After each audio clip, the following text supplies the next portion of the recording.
Hi, I'm RAUL ROA Estilista. I want to share with you a short buff cut. We started in the low back, sectioning in a triangular shape, could also be an oval line. But the most important thing is that the highest part is 2 centimeters above the occipital. We start freehand cutting, with the scissors supporting us with the comb. I could also do it with a machine if you like. I personally like and love scissors. We polish well the cut that fits us completely.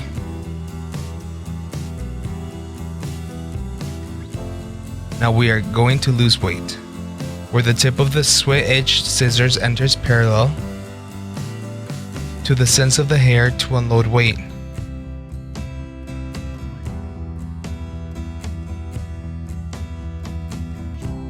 We continue sectioning our first wig to be cut.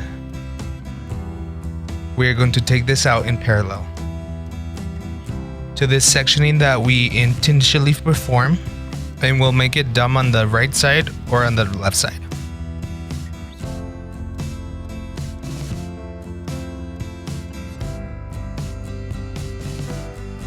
We cut straight with the precision scissors,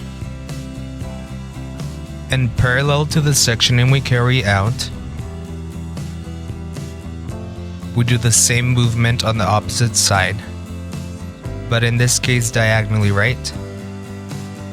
The length can be vary from 3, 4, or 5 centimeters. Long will be very well.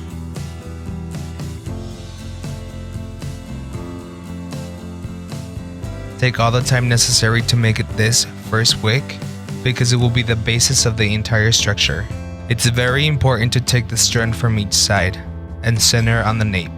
This will allow us to maintain a balance of the length of the cut. We will continue sectioning wicks parallel to the first, but too thin to be able to see our cutting guide wig. In the same way on both sides as shown in the figure.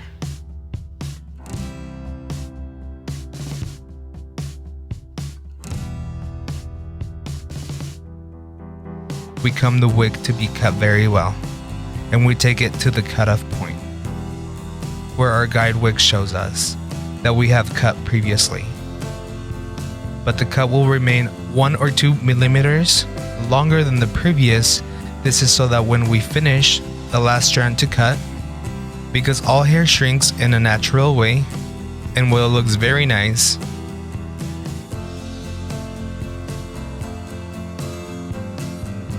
after cutting each strand, let's do the check measurement, that each side is the same. If it's not the same, we will return to the point where it is longest. And obviously we will correct it in the part where it's the longest. It's also very important for this to happen in a successful way.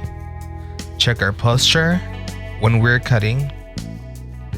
We continue sectioning strands to be cut, which we are going to take to the cutoff point, but it's also very important that we recover our cutting position before cutting.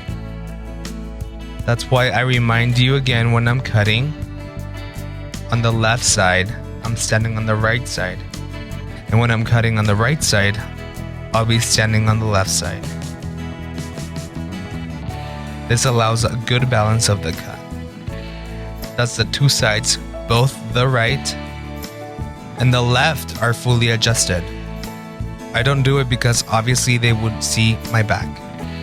As much as when I record videos or when I'm in face-to-face courses, I don't do it either, because I will be turning my back and then they would not see absolutely anything of what I'm doing. But it's very important that you always keep this in mind when doing this type of cut, especially because this helps us to maintain excellent quality in the finish.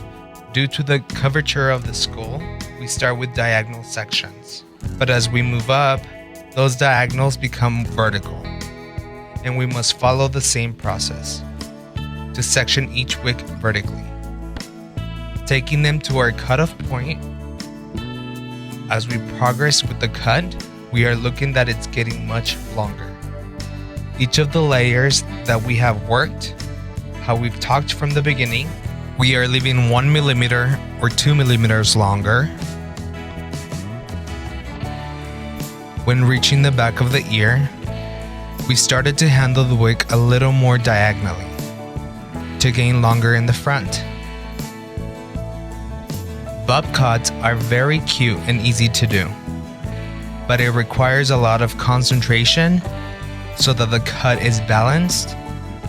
That's why I put so much emphasis on postures, on displacements in sectioning, that is totally the same on one side than the other.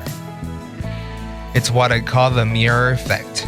Many people ask me, well, what is the mirror effect? It's when I look in the mirror, you raise your hand, and obviously the same movement will be reflected in the mirror.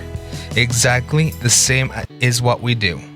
When we cut the hair on the right side, we are going to visualize ourselves as in a mirror, and I will do exactly the same on the left side.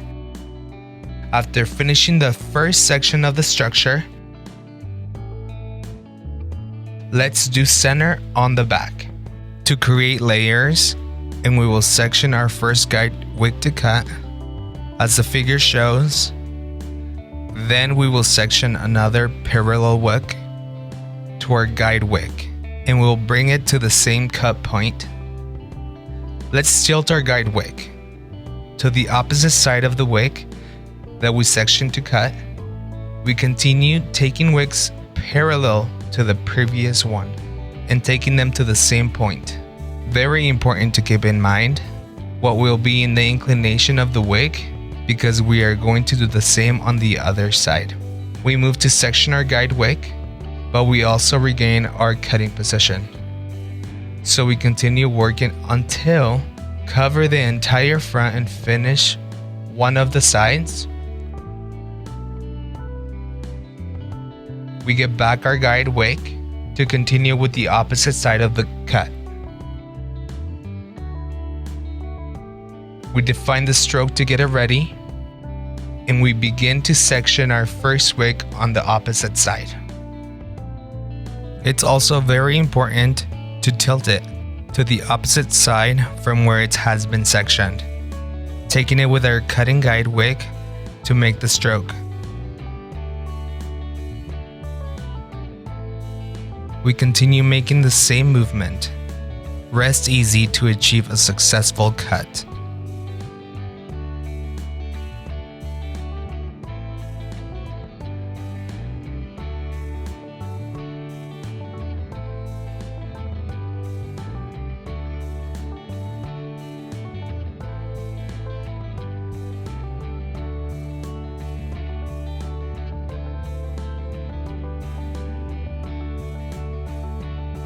Now we are going to define the external perimeter. It's also known as personalization. It is how you want it.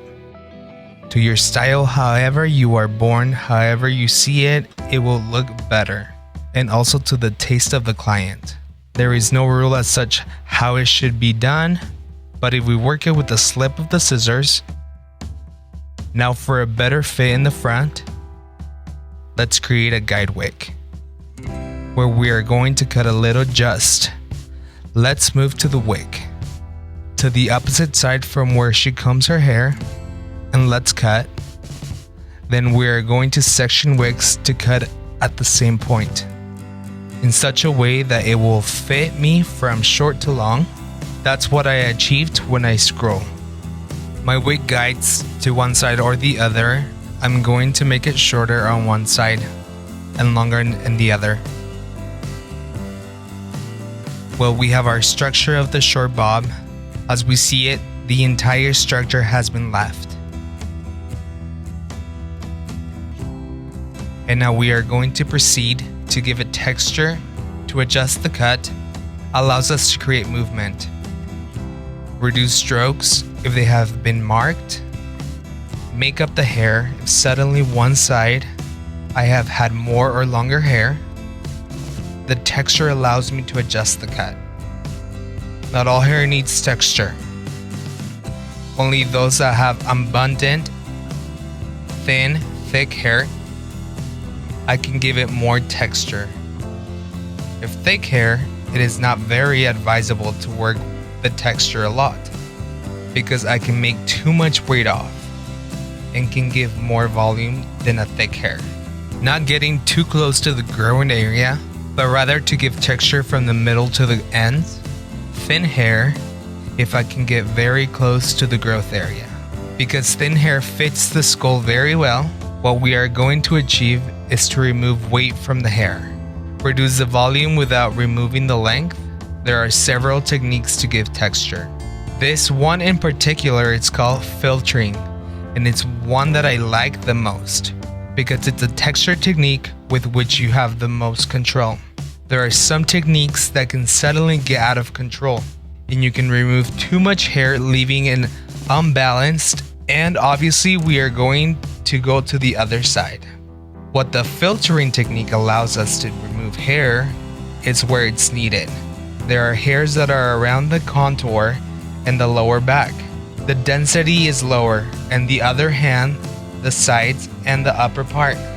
They may be a higher density and have possibly to work only that area and remove hair by reducing the density of the upper part. Where the hair is going to fit, we talk about texture is because hair is left with movement. In vaporous, it looks pretty and it also fits very well to the skull and face. When handling the texture with the filtering technique, it is very important to carry out the process before doing the color. Because if you, for example, make a very nice color effect, in the texture you can take it, cut it if necessary first, and give it texture and then in the color as in this case.